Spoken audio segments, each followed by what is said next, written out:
High school sports, we've got it covered. Overtime starts now. Hello and welcome to Overtime. I'm Drew Collins. And I'm Scott Leber. We're all about nothing but nets for this half hour. We'll bring you Nick 10 girls action from Boylan and Auburn. We'll see if the Stillman Valley girls could remain undefeated. We'll head out to Lena for a good NUIC boys matchup, and we'll bring you our interview with the Guilford girls coach, Mike Jamerson.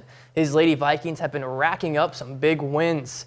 And I'll spotlight Dixon's Darius Harrington, one of the BNC's elite talents.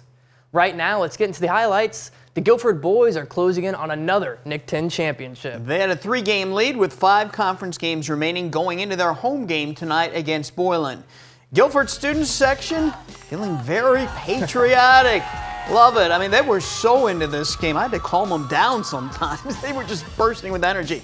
Watch Guilford here work the backside alley-oop to Jay-Sean Fry. Jay Webb now. Jaden Webster going to weave his way to the basket. I mean, he just glides through there. Webster will deliver again, this time from the corner. This was part of a huge Guilford third quarter. The Titans going to get a bucket here from Jackson Bulow, but the young Titans were overmatched in this one. Connor Doyle delivers the ball to Brandon Chapman. Chapman scored 20. Fry right in front of us. Going to drop in 3. He scored 13 points. Now a quick pass here to Jeremiah Eziofor. Puts 2 more points on the board. Off a Boylan turnover, Eziofor gets himself another lay-in. The route was on. Wanye Sneed getting into the action here, scores off the inbound pass. And then Eziofor does this. Boom! The Vikings were grooving, folks. The student section was grooving. Drew and I right now, we're grooving. You just can't see us, and I don't think you want to see that. Guilford won the game 79-31. They had a running clock in the fourth quarter, and Guilford cleared the bench. Our next stop is Jefferson. The Jayhawks hosted the Belvedere Bucks. Look at those jerseys. The Jayhawks get it out to Antonio Hernandez. He has nothing but net. Now Jefferson sets up Sebastian Bracious for another 3-pointer. Look at that. Here's Belvedere's first points. Dominic Alvarado pulling up from the Chicago Bean. What a shot. Belvedere on the break. Demetrius DeBorn lays it up and in. Nice finger roll. Now Jefferson's Mr. Davis finishes through some tough contact. Jayhawks shot is gonna be up here in the corner. It's not good, but Michael Townsend snags the board and scores at the hoop. Jefferson fast break and right to QB1 Sebastian Bracious, and he has the and one. Jefferson wins it 76-63. The Auburn Knights began the night tied with East for second place in the Nick 10. The Knights were at Harlem. The Huskies could climb over 500 in conference play with a win in this game. Harlem came out blazing. Mateo Pereira firing in a 3-pointer. On the defensive end, watch Ahmad Hurd come over and block the shot of Champ Parker. From the corner now, it's Matthew Saunders launching and hitting for the Huskies. Pereira can't make this shot, but Julius Roundtree is right there for the putback. Harlem scored the first 11 points. The Knights eventually got it going. They went on to win this game 71-66. Our last Nick 10 game is Hononegah hosting Belvedere North. This was Hononegah's throwback game, played in their old gym instead of the field house. The Indians will have a fast break. Caleb Hart will find Obo Fasalojo. He glides through and 2 points is tallied. Lawrence Townsend dribbles inside the arc, creates some separation, floats it up and sinks it. Fasalojo is gonna power through and finish with some finesse here. North passing along the perimeter. Townsend attempting the 3 from almost the sideline and makes it no problem. Fasalojo this time weaves through 2 defenders, releases the ball, adds 2 more for Hano. Blue Thunder's Braden Lewis fires long range and hits the 3-pointer. Hano takes it 60-47. Before we do anything else, we'll need to reveal the winner of our Overtime Athlete of the Week contest. On Monday, we announced our 4 finalists. Athlete of the Week is brought to you by McCloskey, Kessler, and Associates. Our finalists were Dixon's Darius Harrington, Harlem's Mateo Pereira, Freeport's Peyton London, and East Sterling Horde. We gave you all this week to cast your vote. And the winner is Harlem's Mateo Pereira. Out of nearly 3,000 votes, he received a whopping 49%. So Husky Nation got out to vote and to support their guy. Congratulations, though, to all our finalists, but especially to Mateo Pereira, our Athlete of the Week. We have more highlights to cover later in the show and our spotlight story on Dixon's Darius Harrington. Up next, though, I'll sit down with Guilford girls coach Mike Jamerson to discuss his talented Lady Vikings. You're watching Overtime.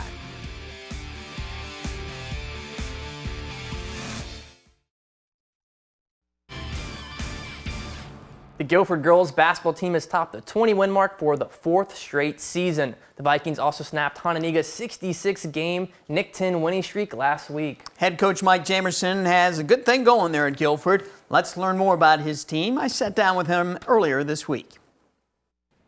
Mike, with your win Wednesday night, that was number 20 on the season. That's 4 years in a row you've stacked together 20-win seasons. I mean, it's one thing to get one 21 season here or there, but to be able to sustain that, how proud are you of the way this program now is, the foundation of it and the way it's going? Oh, man, I'm very excited. It's more I want to get a testament and give all the credit to the girls because it's them ultimately that gets out on the floor every day and practice and work their tails off to get to this point. They are making me look good, as I can say. But I'm happy for them. That was just the biggest goal for me when I first took this job, was to get Guilford from being at the bottom of the conference, trying to get them up to the top. We haven't gotten past third in the conference since I've been here. But the biggest goal for us is try to get to the pinnacle and get to the top of the conference and win a conference championship and be the first one in program history. You had 2 wins last week that were just huge from a conference standpoint against Freeport, and then Hononegah snapping their long 66-game conference winning streak. What did those 2 wins do for your girls? It does a lot for us. It brings us to another confidence level of letting them know that we are here. We can win a conference championship. It's not going to be easy. It's going to take hard work, but the girls have bought in to that, and each year it's starting to trickle down to the next level, to the next girls coming up that, hey, this is what it takes to be conference champions and also to win 20 games a year, because that's not an easy thing to do with the type of schedule that we run. What's a little different about this team compared to the last 3 you've had here? This team here, I would say they're a little bit more athletic. Our athleticism this year from top to bottom has been different from what I had in the past. I'll say one of the best teams we had was that 23 class with Lindsay Canoe, Janelle Coleman, Cindy Donaldson, and Avery Green.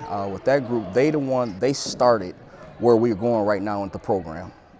As sophomores, they're coming in.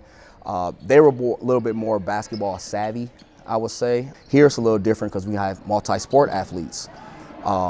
Looking at them with our size and athleticism, I just thought maybe, hey, this fits exactly what I want to do right now this year with this team as far as pressuring the basketball, and it's working out quite well.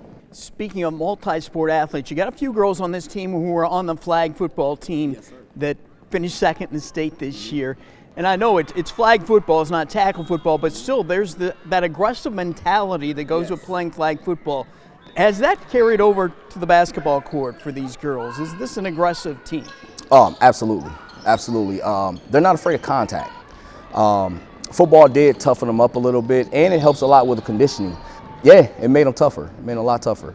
I really enjoy watching Zariah Burnett play defense because, to me, I think she's a real X factor for you with her defensive play because of her length, her strength, and her athleticism. You just don't find that. I mean, you tell me, how much of a unicorn is she on the basketball court, and how important is she to what you want to do defensively? Z is a different type of athlete. She's one of those athletes that you don't see too often that comes through your program. She does everything that we need her to do. She is the unicorn. You got a couple freshmen who play minutes for you, including Bailey Sandine, who launches those threes quite nicely. Has she been a pleasant surprise, or did you think she was going to be ready from the get-go as a freshman to contribute like this? When I seen her in the 8th grade, I went and watched her in the 8th grade. I looked at this kid, and the first thing she reminded me of was Avery Green by her motor. She just doesn't stop. And I also noticed that she's hungry. She's a kid that stays in the gym. She always wants to learn. She always wants to get better. So she's going to make freshman mistakes, but she's a freshman. But she's just a talented kid, talented shooter. She's a blessing to have. I'm so excited to have her because it actually stretches the floor for us. The Vikings have won 11 of their last 12 games. The one loss was at the buzzer to Auburn, and they did not have Zariah Burnett for that game. And a lot of their key players are underclassmen, so they should be a lock for another 21 season next season. We're back to the highlights next. Nick 10 girls action plus the Stillman and Lutheran girls.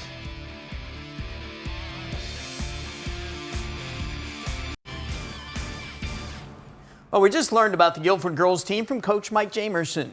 So what do you say we check out the Vikings against a solid Boylan team? This game tonight was played at Boylan. Let's get started with Boylan. Gianna DiGiovanni collects at the block, stops and pops. Nice shot. Guilford's Zariah Burnett grabs the board and puts it back up and in for the Lady Vikings. Boylan stretching the floor. Bailey Westland gonna get here to the basket, is gonna lay it in. Guilford slick passing around the key. They're gonna find Aisha Smith. She goes to work. Look at that. The freshman, Bailey Sandine, nails it from deep. We were just talking about her shooting. Boylan around the world, passing, then down to DiGiovanni for the score. She was on fire.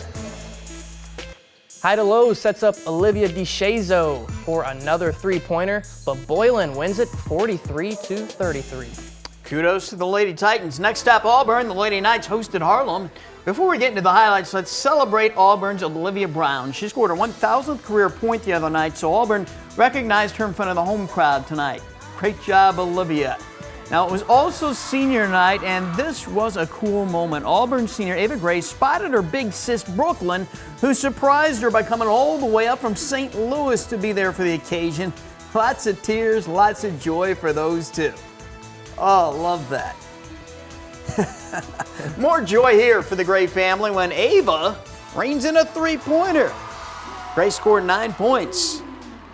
Right before the third quarter buzzer, it's Destiny Robinson. Count those 3 points. Then they'll give it to Olivia Brown. Big Liv, they call her. The hoop and one, and check out the emotion. She's feeling it, loving it. Brooke Foster next, going to make a jumper here for Harlem. But back comes Brown with a nifty drive. Listen to this, she had 22 points and 20 rebounds. It was quite the senior night for Auburn. The Lady Knights won it 58-39. Also in Nick 10 girls basketball, Belvedere beat Jefferson 61-52. Hononegah beat Belvedere North 48-38. And at East, Freeport got a big win on the road 62-24, the final. Now, girls basketball in the Big Northern Conference is outstanding once again this season. It starts with the team currently at the top, the Stillman Valley Cardinals. We sent Rianne Wild to Stillman tonight to get a good look at those Cardinals. She joins us now. Hi, Rianne. Hi guys, the Cardinals have been dialed in all season. They won their first 24 games without a loss. Tonight they went after their 25th win on their home court against a very good Rockford Lutheran team. Now Lutheran came into the game with 18 wins, and these Cardinals were determined to keep their undefeated streak going. Now I know you guys have talked about the pace of this team, but it's really something special when you see it in person. Nice three here for Taylor Davidson to give Stillman the early lead. And Lutheran's Shauna Jones really kept them in this game. Look at this great pass to Marie Peterson, who gets the three at the first quarter buzzer. Great shot there. Now to some second quarter action, and it's the team of Davidson to the freshman Lily Green, who has the easy lay-in. The duo was running this play a lot tonight, and it just worked. And of course, we can't forget about the defense. Here's Davidson with a nice steal, and she's gonna drive for the and one, and she is pumped. Talk about emotion. She led the scoring with 21 points tonight. Now, this time it's Lutheran's Soraya Parker who takes it herself and gets another basket at the second quarter buzzer. This team was showing that they play every minute. Parker had 17 points. But it's Stillman who came alive in the second half. Spin move by Amelia Dunsteth leads to some quick ball movement, and it's a Davidson assist to Daylene Wade underneath. Wade had 19 on the night, and Stillman hangs on and wins it 61-39. The Cardinals earn their 25th win and remain undefeated. Their schedule is tough heading into the rest of the season, so we'll definitely have to keep an eye on them. Guys, back to you. Thanks, Rianne. Let's move along to Lena for an NUIC boys game. Dakota against Lena Winslow. The Panthers lob it up to Aiden Wild. Aiden sells the head fake and cashes it under the basket. Dakota gets it over to Austin Stuckey. Stuckey drives, hop steps, and head fakes. He lays it off the glass. Freaky fast Jimmy John's passing for Lena. Aiden Wild nearly dunks it in. Feed big 34. Nice big man screen frees up Stuckey wide open like the Jason Aldean album. Great shot, Stuckey. This bucket was fresh from Coach Bartelt's playbook, orchestrated to perfection. Micah Schrader lets it fly. Another Stuckey highlight, spin move and through the contact. I think that play deserves a clap. Lena battles, but Dakota hangs on 51-46. Let's take another break. You'll want to stick around. Because up next, we meet one of the most talented players ever to compete in the Big Northern Conference, Dixon's Darius Harrington.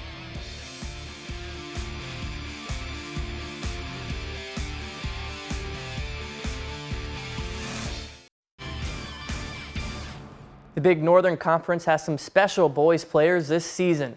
One of them suits up for the Dixon Dukes.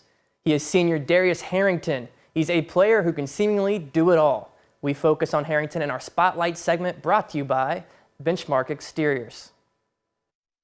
The purple team out in Dixon got a ton of love during the football season, but they also have one of the state line's best hoopers. Darius Harrington is a 6'2" do-it-all senior for the Dukes. He's a natural three-level scorer that can play all 5 positions on the floor. I'm a 3-level scorer, so you don't really find that with a lot of people, especially nowadays. A lot of people disregard the mid-range shot, which if you really work at it, it's a really easy shot to perfect. And so if they put somebody that's short on me, I can just go down to the paint and post up. But if they put somebody too slow on me, I can come out to the perimeter and obviously do my game out there. He's a hard matchup night in, night out. I've heard coaches tell me like they're ready to see him graduate because he's such a tough matchup.